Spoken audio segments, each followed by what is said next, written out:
Warning, the following video contains heavy accusations against a fictional game narrative. All charges are entirely satirical and intended for comedic purposes. Please do not attempt to sue a storyline in real life. It's surprisingly hard to serve court papers to a plot twist. Ladies and gentlemen of the YouTube court, we are gathered here today to hold the Liverpool Coast accountable for its narrative crimes. I am Hobgob, prosecutor of narrative crimes, and today I will reveal the true extent of DAAC's transgressions. This case is not about plot holes. It is about broken promises to players who expected coherence, consistency, and closure. The defendant stands accused of 4 grave charges: plot inconsistency, character defamation, lack of closure, and blatant disregard for the player's intelligence. While this may be its first offense, the severity of the crimes and the suffering inflicted upon its players are too severe to overlook. It demands swift and decisive justice. Please, let us proceed with the evidence, beginning with Exhibit 1, Winston's intentions. Right? Then premonitions. Not bad, huh? Daily? It's gonna get worse, too. Much worse. Sooner or later they'll materialize, like mine did. You remember when I asked you how far you're willing to go to see this through? Well, what are you waiting for? Hop in.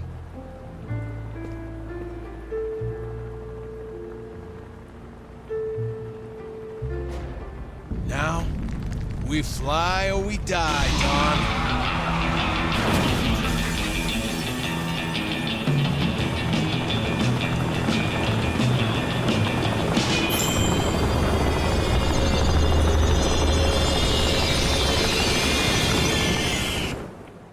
Exhibit 1 examines Winston's final plan to take Donovan and use the sphere for time travel. Do his action throughout the game align with his goal? Let's see his further intentions in Exhibit 2. Look out. I'm coming for you, Donovan. When I do, just be Central, this is Star 1. The target is making a beeline through the main lobby. We need to cut him off now. Team, this is Star 1. Target has breached the lobby. Prepare for entry on my mark. Change of plan. He's on the move vertically. There's nowhere left to run. Police and SWAT teams are swarming the building, floor by floor. This standoff might reach its climax any moment now. I'm coming for you, Donovan. This is When I do, outrageous. it won't just be you. Here we see Winston driving up a building, destroying everything in his path. Does this seem like the actions of someone who is calmly working toward a solution? Or does this seem reckless or even hostile? To further explore his intentions, please, let's move to Exhibit 3.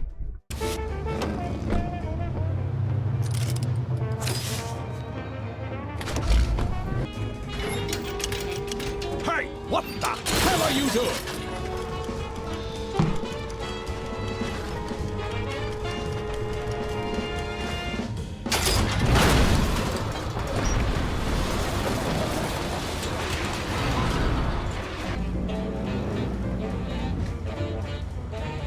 I heard you're collecting art now. Got your crown jewel right here. Before heading to Donovan's office, Winston scraps Donovan's car. If his true intentions are to cooperate with Donovan, why take such antagonistic approach? This doesn't fit and directly contradicts his supposed intentions.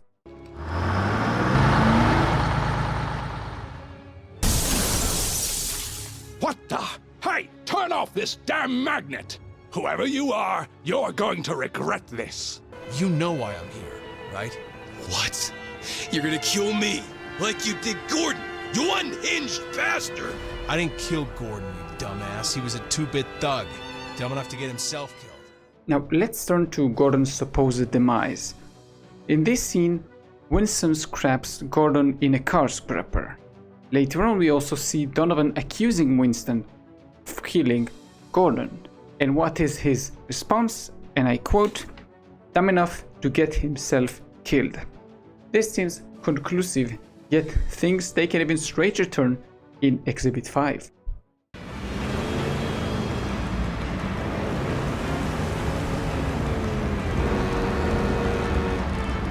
I've got gotta avoid the flames. Barrels! I gotta weave through. Despite clear evidence of Gordon's death, we fight him in a boss fight. How is this possible? Is it an illusion? A contradiction? Things take an even weirder turn in Exhibit 6. Damn!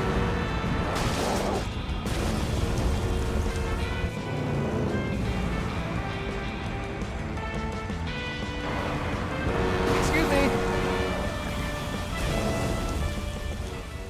If the boss fight was merely a vision, it should hold no real consequences. Yet still, if you get hit by Gordon's truck, you die. How does this align with the notion that it is a vision? Mrs. Rover has admitted that she cannot be sure that Mr. Green was present.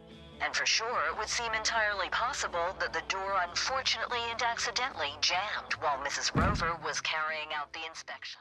Next, we address the accusation against Winston involving Bertha and the bomb shelter. We see her entering the bomb shelter, supposedly trapped there by Winston, but this raises many questions.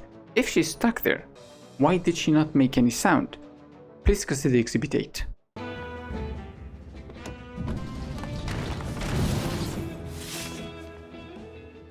In this scene, Bertha does not call for help or make any type of noise.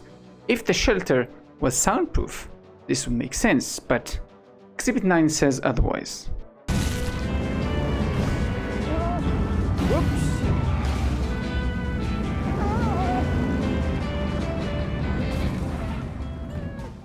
In this scene, Bertha is clearly making pain noises as she is being rolled around in the bomb shelter.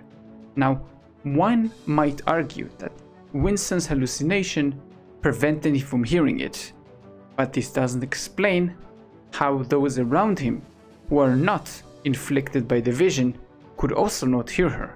This inconsistency further undermines the narrative's logic.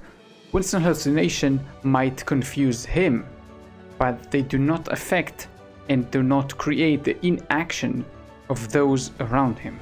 Now let's turn our attention onto how Deliver at All Costs actually defames its own character. Winston initially presented as a smart, level-headed engineer. Winston's erratic behavior later on, recklessly scrapping cars, running up destroying entire buildings, contradicts this portrayal. Wellington citizens seemed unable to catch a break. You see, after the tragic eruption of Mount Callahan, Winston was one of the many who was forced to relocate from the island. He was, shall we say, encouraged to keep his job, which didn't exactly do wonders for his temperament or overall disposition. Having suffered the slings and arrows of fate, not seeing any hope for tomorrow, and evidently not caring either, Winston succumbed to the most revolting of human temperaments, self-pity. In contrast, this earlier scene shows how calm and composed Winston can be. Which version is the actually true one? Or has he just been reduced to a mere plot device just to create some cheap drama? When we examine Donovan, we are introduced to a sharp, a principled man who deeply cares for his workers. Winston, this is Donovan, my son. Donovan, this is Winston Green. He came here looking for work, but... We're not hiring right now, remember? Christ, don't tell me it's that damn radio ad again.